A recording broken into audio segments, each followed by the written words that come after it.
Welcome back to the Eagle Eye Offline. I am Daniel C. Green, founder, editor-in-chief, and head producer at the Eagle Eye, and I am our resident expert survivalist here at the Eagle Eye Offline. What we are going to be doing today is we're going to be talking about the infamous word, bugging out. Now, for me, in the way I see it, I see bugging out, I see everyday carry, I see preparedness, survivalism, homestaying. I see it all as being fluid. They're fluid concepts. They flow together. They overlap a lot. All of your gear and your supplies, which I hope to differentiate here in this video, they're all fluid concepts. For me, as you're going to see, some of my everyday carry supplies overlaps with my bug out supplies. The only real difference this makes is I have to remember to separate these when a bug out event occurs. Now the question is, why is bugging out a topic that needs discussed? Why is this important? I'm going to attempt to describe that to you right now. Think about the events happening in Iran as we speak. What would happen if a major attack on U.S. soil happened? What would happen if terrorist cells all around you spurred up? Matter of fact, living here in rural Ohio, I'll pan you around and just kind of show you, to give you an idea, that across the field there, across the road, that's what you see everywhere around me. You got woods, and you have fields, and yes, residents. Only 30 miles away from me, well, less than that, it's about a 30-minute drive south of me, is a known Muslim center that happens to run terrorist cells, to run terrorist activity through them, and terrorist cell activity there. So what would happen if something like this occurred? What would happen if you had to evacuate your home? Is this a possible thing that could happen? I say yes. Is this a possibility? I say yes. Could this occur at any given time? Quite possibly, yes. Because bugging out, in my sense, it means survivalism. It means an existential threat. It means stuff has hit the fan. It means potentially the end of the world as we know it. Oh look, it's hailing. That's nice.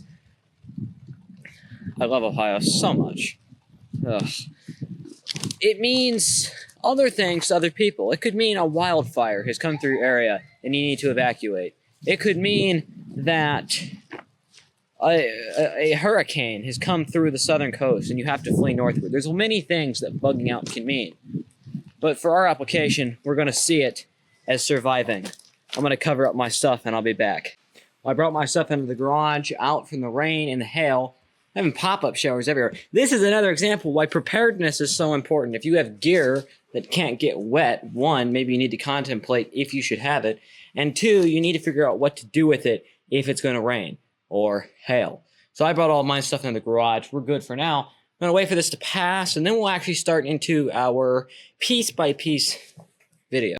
So in creating this video, I want to explain how my gear, and thus my recommendation to you for your gear on what it needs to be or should include, is all going to be based off of a pyramid, a hierarchy of needs that I created for survivalism. And you can find this on theeagleeye.net and our The Eagle Eye offline page.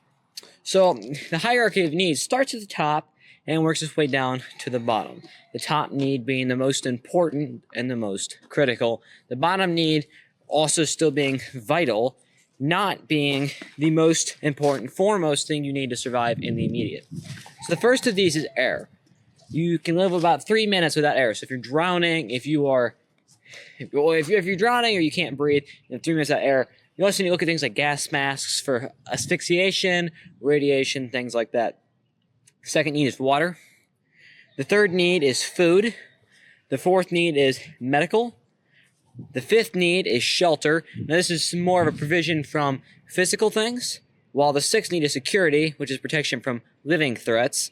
And then the last need is morale, the will to survive. So we're going to delve into that, and I'm going to kind of try to break all this down by category as I can, as my unpacking permits, and help you really get a grasp on how you can prepare for these different areas through the bug out gear and through your everyday carry gear. Now, I'll put a bit of a disclaimer out there. I have a lot of gear outside. I'm going to be doing this video outside. I have a lot of gear outside, but I do not have all of my gear outside, and I'm not going to have all the gear that I'm going to mention in this. I'm also not going to have all the supplies I'm going to mention in this. Now, you've heard me mention the difference between gear and supplies multiple times. I want to explain that very briefly. So, as it's often defined, there is a difference between gear and supplies in the survival and preparedness world. Now, many will use these interchangeably. These are not interchangeable terms in the technical sense, and I would argue best not used interchangeably. A good breakdown for this can be found at skilledsurvival.com. But what is the difference? Essentially, supplies are items that you use up. Things like food, things like water purifiers, things like matches. Those are supplies. Whereas gear are things that you'd consider longer lasting or repairable. So think things like axes, certain types of reusable lighters you might see as a gear, while the lighter fluid is the supply. Things like knives, things like tents, those are all gear. Supplies can often be more necessary for your immediate survival, whereas gear is more necessary for your long-term survival. Of course, this also can depend, because, for example, if we're talking about radiation blast, which I don't consider to be the most probable survival situation, I'll explain that later probably, but if we're talking something like that, of course, your gas mask would be gear, and then your filter would be supplies. So there's a lot of overlap here, but I want to make that distinction. So stay tuned. Here in just a few seconds, we're going to be over there at the table, and we're going to really break down what all of the essential gear is. All right, so like I explained, what we're going to do here, activate this camera. What we're going to do here is we are going to break down the bug out bag. There goes my melody book.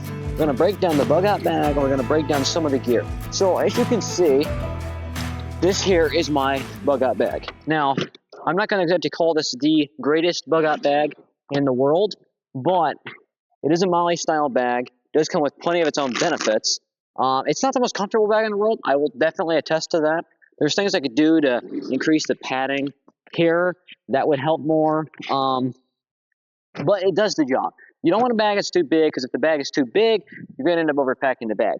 I have plenty of gear here. I could definitely pack more. The benefit of Molly is if you have more gear than you have bag, you can always grow outward. And I have a lot of extra Molly bags. Find these on Amazon. You can find this bag here specifically also on Amazon. So that's the bag. We're going to work our way through it. But first off, I'm going to talk about the top of that list. Now, the top of that list, like I said, was water. I'm sorry, it was not water, it was air. I'm going to start opening up the bag as I talk. So what does air entail? Air can entail a lot of different things. Not drowning. If drowning is a threat, swimming, learning how to swim might be an important skill for you to learn. But usually when I talk about air being a threat in survival, I'm usually thinking of one of two things. I'm either thinking of the air being contaminated with particles of dust of some nature like that, or I'm thinking of the air being toxic due to some sort of radioactivity. Now, one of those is easier to deal with than the other. If you've ever seen any Middle Eastern movie, any movie that's set in the Middle East, you might see people who wear some garb that looks something like this. This is called a shima. Now, a lot of people think that these are Muslim tools, that Muslim wear these for certain reasons, and yes, this can definitely be true, though definitely not exclusively always true. But these have been worn in that region by Muslims and non-Muslims for a very long time for a very specific purpose. Because when you have dust flowing through the air, it's important to protect your face and keep that dust out of your face. And thus, you have these type of coverings over your face. You'll see our soldiers in the Middle East wear certain types of masks like these. You wrap them around your face, and you tie them behind the head to prevent you from choking or suffocating on contaminants in the air. I've done this many times, actually. When we have big fires going on, for whatever reason, you're burning through woods or whatever, these are fantastic because it keeps all the smoke from going in your face, all the particles in that. They're definitely fantastic tools. They also function as very good large scarves. So that's one thing. Gas masks is another thing, and I don't have one out here to show you.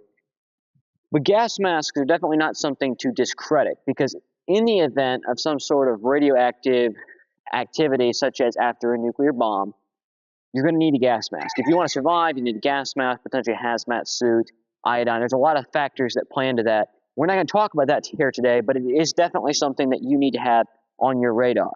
No pun intended. Now, with all of that said, there's a lot more that could be said about this, but as I explained before, as is explained in that article of mine, when it comes to survival, your foremost need is air. It's usually not going to be something you need to worry too much about, but when it comes into play, it's definitely highly important. Now, for example, there is one scenario in which air becomes a problem in survival, and that's when you're surviving in wildfires. And when the case of a wildfire comes, I'm no expert. We've always been taught to take a cloth, a towel, or some nature, such as in a house fire. You're going to wet it, you're going to wrap around your face. And that keeps you from suffocating on the smoke. So that is one bug out situation, if you're talking about bug out due to natural disaster, in which the face covering can be very useful very rapidly. Again, these are Shimas. You can buy these on Amazon for, about $12 in just about any color you like. Two of them are very nice. You can cover your hair and your face. In the case of an Iranian or Afghani attack, you can blend in with the attackers. I don't know, but maybe that's going to get censored. But anyway, that's definitely one thing to keep on your radar. The next thing we're going to talk about here is water. So there's multiple factors that play into water, and I'm going to show you a few ideas here that we can talk about. So the first thing you're going to need to understand is water filtration. The second you're going to need to understand is water purification. And the third you're going to need to understand is water storage. Now, in bugging out, your first priority is probably not going to be too much on water storage, but do not underestimate it. Because when you're bugging, you can go through about a gallon of water a day. You're supposed to drink half your body weight in water. You still need to cook food. You still need to be able to clean. You need to be able to bathe. I don't suggest bathing in your potable water, but, So we're going to talk about those three main things. Now, if you're bugging out on foot, most of what I'm talking about here is geared at bugging out on foot or not using a vehicle. Now, this all could be used in a vehicle. I would use it in a vehicle if need be, but that's not what we're mainly gearing this at. Let's try to bring this camera down, if it will cooperate. There we go. Okay, so here, first thing we're going to talk about is water purification. What does that mean? Basically, that means that you're killing off any certain things in your water. You're not filtering anything out. If there's particles, if there's contaminants in it, you're not going to filter any of that out. What you are going to do is you're going to kill anything in that water that can harm you. So there's two main ways to do this. One is simpler than the other. Buck? No. Sorry, my dog. Okay, one of these is simpler than the other. So the first one we're going to talk about is most common, and that's going to be in water boiling. Now, this here is like a metal Stanley cup. Show it here to the camera. What you can do with this is obviously drink water out of it, or soup, or anything of that nature, but it has the ability to go over a fire. It can go over one of the portable stoves, or it can go over a heated wood fire, or go on top of a stove. And you can boil your water in here. You want to bring it to a rolling boil. I would boil it for a few minutes, and that way you can kill off any contaminants inside of the water. And then this would be potable to drink. It would you could say it'd be purified. So that's one benefit of having metal cups. And then this here is a single wall metal canteen. I got this off of Amazon. It's 50 ounces, and it fits in my everyday carry bag as well as my bug out bag. It's a Tactico Survival water can. I love this thing. It's taken a beating. It's held up very well. Comes in multiple sizes. You can find plenty of these depending on what you want to spend on it. But what you need to do is you have to get a single wall canteen. Almost all of the ones you find are going to be double wall. You have to have single wall. If it's not single wall and you try to boil it, it will explode. So you got to find single wall. And that's what this is. You can hang this over the fire by the handy handle up top. And now remember, if you're using cord to hold your canteen over the fire, the cord can melt. Just keep that in mind. Hang it over the fire, and it will bring it to a boil. Now, there is something to note, is that you can use a plastic water bottle to purify water. If the bottle is full of water, it will not melt. I don't recommend this, but in case of a pinch, it can be done. The second thing we're going to talk about here is going to be the other form of purification, and that's going to be through purification tablets. Now, I don't have any here to show you, but there's plenty of resources online. You can go online, read about them, see what works for you. You can use these in the water to purify them. There's also things that can be done with iodine. You can also use bleach, different methods for what fits your needs. You need to research all of your own gear and supplies, people. Figure out what fits what you need for your situation, and prepare for multiple different scenarios too. But that's one thing to remember and to note. There's a lot of different techniques that need to be done with that. So keep that in mind. But the second thing we're going to talk about here is what you're probably more familiar with, and that's water filtration. There's two main brands that I'm fond of when it comes to portable water filters. That would be the Life Straw and the Sawyer Mini. So the Life Straw is a very common design. You see these just about everywhere. Bring it up to the camera here. So we have the Life Straw. It's a slightly larger design. Got the lanyard. Basically, the principle's simple. You put the one end down in the water, put the other end up to your mouth like a straw, and you suck through. So you bring it up here, suck through the water. It's a pretty simple concept. The newer ones also come with a screw cap. You can screw it onto your water bottle. Those are nice. Those are handy. Remember that you can get contaminants up inside of your lids. Be careful when you're drinking from that. I personally would recommend purifying your water and then filtering it, but that's me. The other thing is the Sawyer Mini. You also find these on Amazon, on the Sawyer website. These things are fantastic. They're a little bit smaller. I have heard the durability is not quite the same, but they do filter much more water, or they're rated to filter a larger amount of water, and also slightly smaller filter, meaning that it can filter out more contaminants. So we have these here. I'll bring the camera down so you can see these. Principles also very similar here. Put your mouth in on the proper end, put the filter side down to the water here, and you suck through. Now, I have seen these tested in videos. What they'll do is they'll take muddy water, and they'll pass it through the filter, and I would say they're very effective. I've done my own tests before, taking muddy water and passing it through, and the water comes out pretty clear. It's very impressive stuff.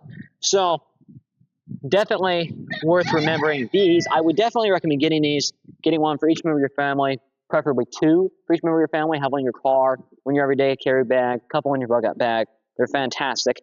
I have not had to use them in a survival situation yet, but again, if I had to, I would feel comfortable doing so. Now, the next thing we're going to talk about here is food. Now, they say you can go 40 days without food. And this can be true, but I do believe that it can be very overstated. And I'm going to explain why. Because what they say is that, like I said, you can go 40 days without food.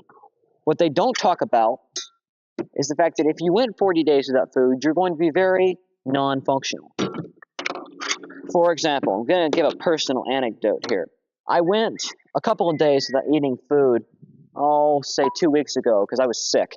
And I will say, I was so weak, I couldn't walk for about 2 days. I was just totally nauseous and feeble from not eating food. My blood sugar was extremely low. It took me days to overcome that.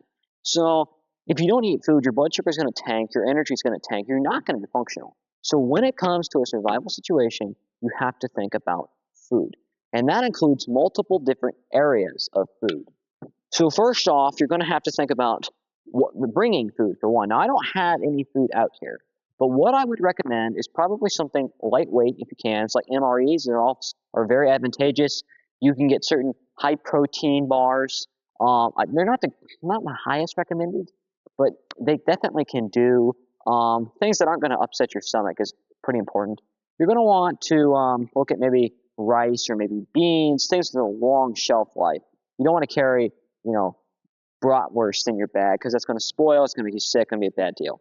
So that's one thing. And then your second thing you're going to need to look at is going to be catching food. Now, I have multiple things on the catching food side to show you. The biggest one that I like to emphasize on is going to be fish. I do live in rural Ohio. Fish are very abundant out here, and it's an easy thing to get. So I do like the fish recommendation. It works very well in my area, but you need to know what you can do in your area. Actually, I would like to show you one thing. If we can backtrack here a little bit. Here's some other things that go with those water filters. Those are also in my bag. I'll do a full show off here at the end of the video. But these are other water filters, and then this is the cleaner for those. So we'll show more of that stuff later. But on the topic of food, I have my fishing kit in my bag somewhere. We'll find that. Here we go. So fishing kit is highly recommended. I have a slingshot here because we just cannot have enough ways to kill food. So anytime you can be near a stream of water, you can always hope that you can catch fish. They make these online. I recommend building your own. I think building your own is always going to be the better alternate option here. So we've got all sorts of different fishing stuff in here. I got a knife. I got different hooks, sinkers. I got different bait, bobbers, shiners.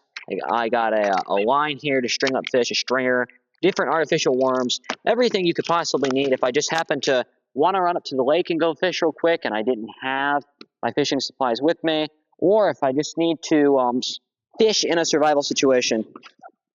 In addition to that, I also have a 250-yard spool of 30-pound line.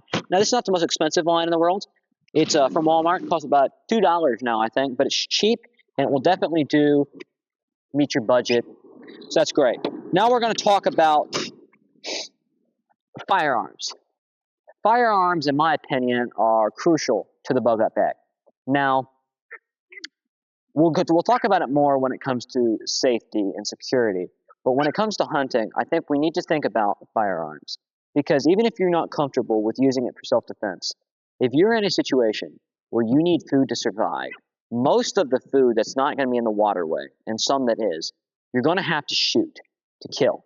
Now, there's a couple ways you can do this. One is through a bow and arrow, which I have multiple of, and not very proficient with whatsoever, but I suppose I could train up in the type of survival situation where I might need it. But my default would be the firearms. You're going to need to think through what kind of firearm you're going to want to carry. Oftentimes, I recommend a revolver or a semi-auto, a sidearm of some nature. Others prefer a larger rifle. It does depend on why you're bugging out. We're talking about crap hits the fan situations here. If you're bugging out because of a hurricane, this might not be necessary. It might, for food anyway, but it might be necessary because you don't know what kind of crazy things people are going to do. We'll talk about that more later. But if I'm in the woods and there's some small game, there's a squirrel, rabbit, whatever the case may be, the firearm is going to be the best way to take that down. Now, you can use snares and traps and whatnot, but again, the firearm is always going to be the default. What's my preference? My preference is a 22 because of one specific reason. You can kill many, if not most types of animals here in Ohio with the 22 LR, but the ammo's light. I can carry a lot more 22 ammo without weighting down my bag than I could, say, a 9mm or 45 or a 5.56 or something along those lines. So that's why the 22 is always going to be my default in these scenarios, unless, of course, we're talking about some sort of like civil unrest, standoff. I'm going to have to be defending myself on an active basis. If that's the case, I might default to a 5.56, a NATO round, like an AR-15 platform, or perhaps an AK-47 or a 9mm. But those are different scenarios that really, we'll talk about it in a different video. So what we're going to show now is we're going to show cooking supplies. So of course you're going to have different knives. We've got a variety of knives back here. You're not going to exactly want to, clean your fish with a machete. That's probably not going to be the best thing. You're going to want to make sure you have a knife that you can clean your food with, that you can gut it, or that you can skin it, whatever the case may be. But you get up to cooking. There's a lot of different things that you can find for cooking. I know some crazies carry cast iron. I can't even imagine. But in my case, I have a very nice tool set here. So this here is it's an Amazon find. It's kind of cheap. It's not the greatest in the world, but what it can do is it's a pot and pan set. It's stainless steel. These are nice. These are very popular in the kind of the trendy survival world. It comes with your spoon and your fork, your knife in here, little carry bag.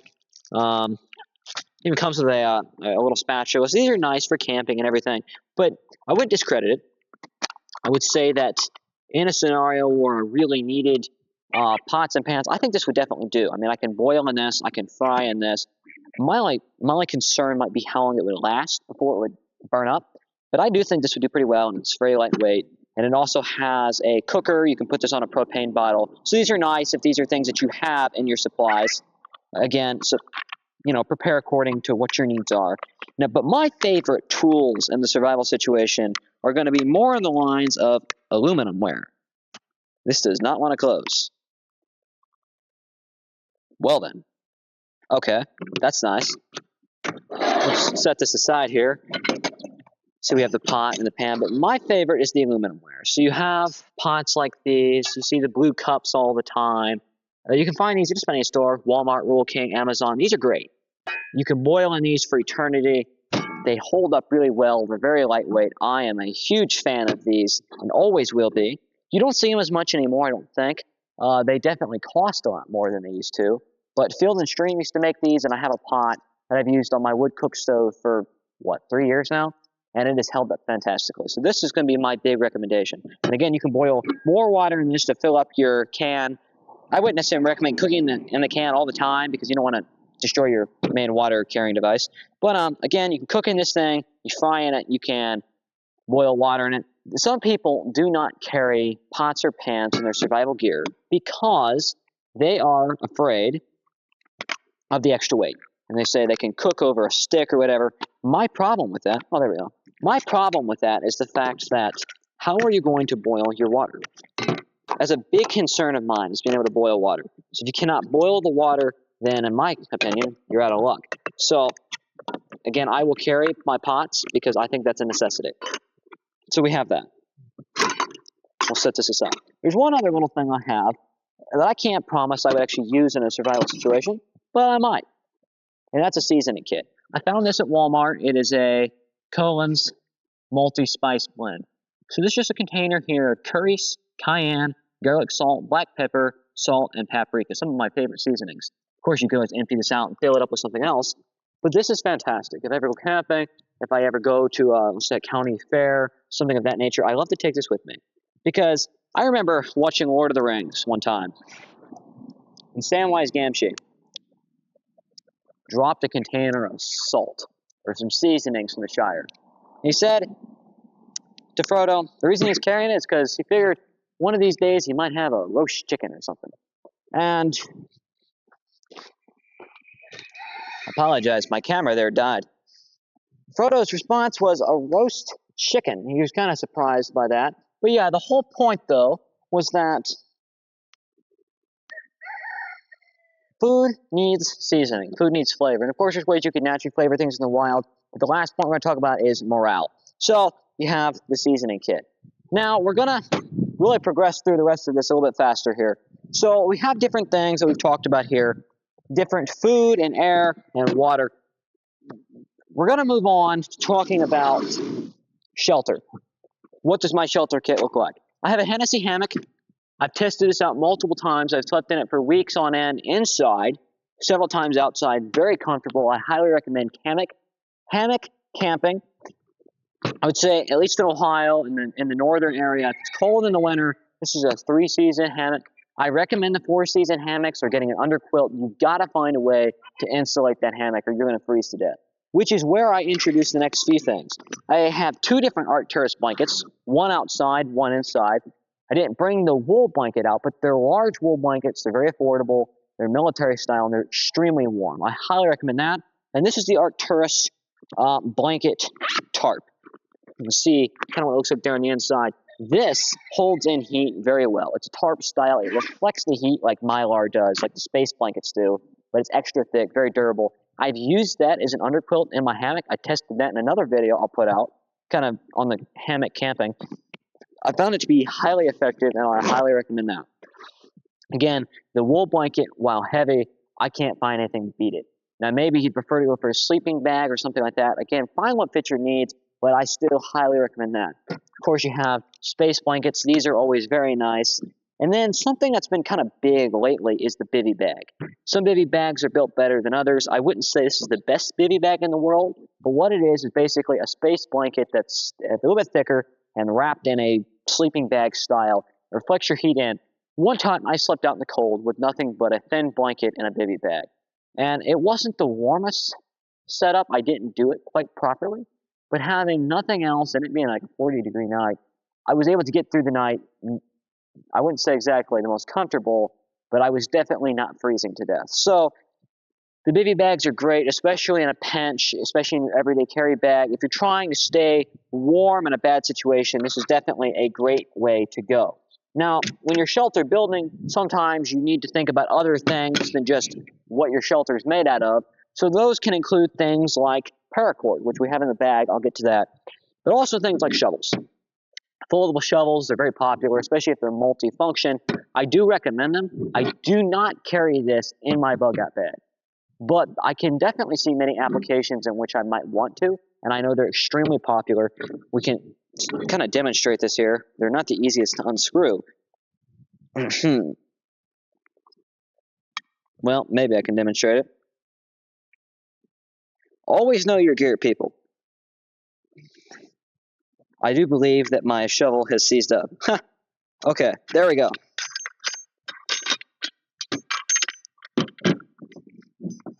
The serrated edge that's on the shovel, I would consider basically useless. But here you have it. You see it compared to my arm length. It's about the length of my arm here. This is not a bad shovel, and definitely useful in your car, can be useful in your everyday carry or in your car carry. And I can see an application in which I could use this in my bug out bag. I just choose not to because I have enough other things in there that take up enough weight that I can't see the justification for it. So you have that. Now we're going to move on and we're going to talk about something a little bit different before we get on to safety. We're going to talk about blades. There's lots of different kinds of blades. You have big blades, you have little blades. You have a great variety of blades. So we're going to just show you a few of these here, just to demonstrate that concept. So here I have what I think every bug out bag needs in almost every region, and that's going to be a hatchet. This here doubles as a safety hatchet. I could use this thing in a self-defense scenario. It's got a hammer on one end, it's got the hatchet on the other. This thing is fantastic. I've used this camping many times. I carry this on the outside of my bug out bag. This thing's truly great. You can also take your traditional style hatchets. Those work very well as well. I have one of those. Quite fond of it. And these things are just phenomenal in a bug out scenario. They're also phenomenal, really, in any situation I'm ever in where I'm outdoors. The hatchet comes in a lot of handy.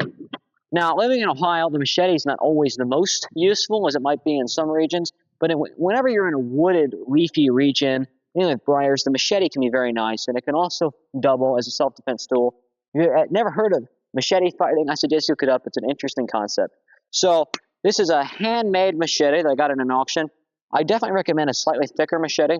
It held up a lot better than some of the cheaper machetes do. Get a nice handle on it. So like I said, I recommend the machete. Of course, then you have more, if you want to say, self-defense style blades. This here is a dagger. Just to demonstrate that there's a lot of different kinds of blades. You can get blades like daggers. I don't know that I would recommend this in a bug out situation unless you're really looking for some sort of last line of defense on your person. But we're going to get into more functional blades for your everyday carry and your bug out. I have two blades right here. This one is a handmade, very thick blade. You can see how thick that is there. You have the blade here, razor sharp, very heavy. I could use this for bayoneting. I could use this for cutting wood. There's tons of applications I could use this. This is my primary, knife in general, but this is my primary bug out knife. And then here I have a Camillus titanium blade. These are rather affordable. I believe these are still priced under $20. It's a sun glare on it here, but this is a very nice knife. It's extremely lightweight. I carry this in my everyday carry bag because of how light it is, and it's held up under tons of conditions, and the edge is still extremely sharp. It's a very impressive blade. I recommend a blade like these. It's a basic design, holds up very well. Thicker blades, very important. Of course, you always need to carry some sort of pocket knife on you at any time. These can be life-saving in a pinch. Of course, then you have your tactical pen, which has a blade inside. I would say a rather non-functional pen, but it does have a pen inside. It has a self-defense tool on the outside. You use these in a fight if you're skilled with them enough. It can also function as a window breaker, and of course, it has a pen. And then, of course, if you're going to be carrying any sort of bladed object, you need to be able to sharpen it. So there's a variety of sharpening tools. This is more of a cutlery style sharpening tool. I would rather a sharpening stone, but this is just one example of a sharpening tool. All right, now we're going to move on to medical. Medical is one of the most important and under-talked about things in any survival situation. I'm going to move my other stuff out of the way here. Move this down here. It's going to be a long video. Okay. We're talking medical. What do we have here? This is an IFAC kit. One of the most expensive pieces of gear in my entire bag. This was pre-made online. It was more affordable at this point. It was on sale. Wait for New Year's sales if you can. They're fantastic. This is on sale. It was cheaper than I could buy. It has a tourniquet in it. I could upgrade the tourniquet. There's a lot of pieces of gear you're going to end up needing to upgrade, like shears and tourniquet. But this was, I don't know, probably originally $100, marked down to $50. Has a tourniquet in it. Has your Israeli bandages. Do a search of what trauma kits and IFAC kits need to contain. You're not going to want your basic little tiny first aid kit. They're sized like this. This is not going to help you in a survival situation. It's not going to be the bandage that saves your life. It's going to be when you have a gunshot wound, when you're pierced through with a stick. That's when you're going to have to do some serious disinfecting, some serious cleaning, and some serious bandaging, which these little tiny bandages, they're just not going to help. So we have this kit here. I'm going to open it up and kind of show off a little bit what's inside. I carry this with me everywhere. You need to carry one with you everywhere. It's worth the investment at any time. So we have abdominal pads. We have, there's an emergency blanket inside, which is nice.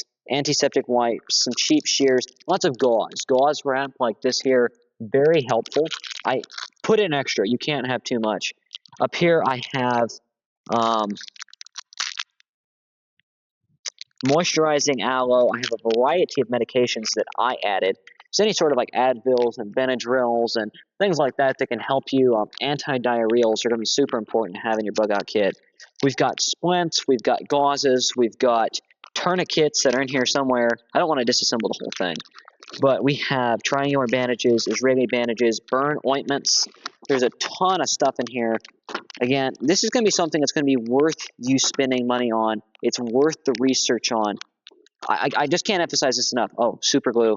I cannot emphasize enough how important it is to have a well put together IFAC trauma kit. The other thing I have here is an instant cold compress. This might not be something that you necessarily have to have in a survival situation, but it definitely is something that can be nice if it's needed, and it can be nice in your everyday carry as well, because, well, if you're in a survival situation, you get burnt or you end up with a migraine, I'll tell you, having the cold compress may not be exactly what you call a literal lifesaver, but it can certainly feel like a lifesaver in the moment.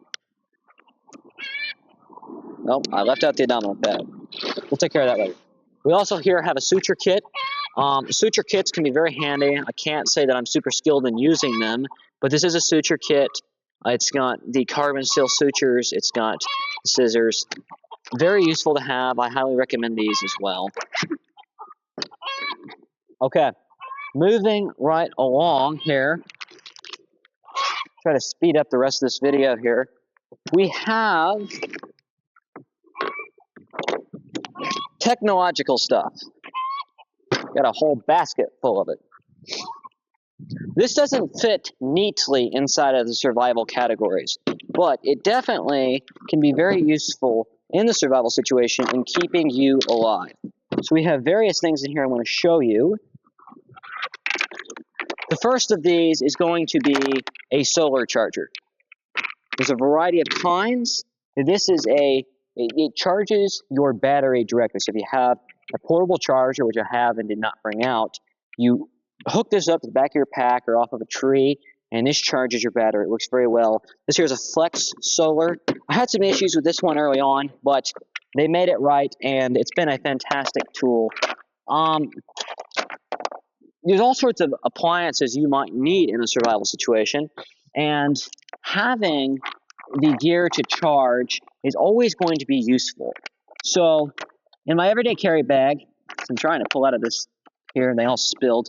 In my everyday carry bag, I have a variety of batteries. I have rechargeable batteries and non-rechargeable batteries, as well as a 9-volt, because you can start fires with a 9-volt. I have a variety of batteries, AA, AAA, and then the 9-volt. These are extremely useful, but people say, well, what's the point of a rechargeable battery? Well, they're useful if you have a battery recharger. And my battery recharger, which I have right here, can charge off of the battery. The portable battery can also recharge off the solar panel. So you have this here. You can plug the battery straight in here. It works fantastically. It's truly been an amazing thing to have. Yes, I do recommend having something like this inside of your bug-out bag. And inside of the bug-out bag, I recommend having it inside of a Faraday cage. Now, why is that? Because I said before that I did not think that an EMP was a likely scenario in a survival situation, but I do think, that I don't think a nuke is a plausible situation that would cause a survival situation. I just don't think nukes are plausible, but EMPs are highly plausible. So Faraday bags protect your devices from that. I highly recommend buying those. But look at this flashlight here. It's a very bright flashlight. Always need a good survival flashlight. This is a Gore 8. You can find these on Amazon. Find something highly durable. Find something that's not going to drain batteries. Find something that's extremely bright. Lighting is very important. But this thing here is a great example because this is rechargeable. Then I can recharge it off the power bank or off the solar panel. But it also takes this here. And this here, bring the camera down. This here is a AAA battery tube. I can take out the rechargeable battery and I can place in the battery tube. So that's a fantastic thing to have. And then, of course, you have small flashlights. These are nice inside of your pocket, inside of your everyday carry bag. Inside of your everyday carry bag. These are really nice as well. And then this takes AAA batteries. Inside of this bag here is what I carry in my everyday carry bag. And this contains 3 different things. It contains a keychain flashlight, which can be very handy when you're camping and clip this up to your hammock. Very nice. Actually, I might just put that on my keychain now that I think about it. I can have this electroplasma lighter, which I will talk more about in my fire starting section. But these are very nice as well because you can, well, start a fire in just about anything and you don't have to worry about lighter fluid. And then one of the most useful tools I have, I think, is a dynamo flashlight. You simply crank on the back and then it produces light off the front. So these are very handy tools to have. I recommend buying a higher quality one because they're truly fantastic tools that you can have. And again, that's something you can keep in your everyday carry bag. Now, inside of this bag here, I do keep a variety of tools that I probably wouldn't use in a survival situation. But one of them that I would use is an FM, AM, shortwave radio. It contains NOAA bands, contains anything that you might need to get critical information. They're highly, highly useful. I have 3 different kinds here. These are fantastic because what these enable you to do is that they enable you to get much needed information when the lights go off. They also contain the good ones. This one here can charge off of batteries. It's rechargeable. It has dynamo on it. It has a solar panel on it. And yeah, it's truly fantastic. It's got a great siren on it, different modes.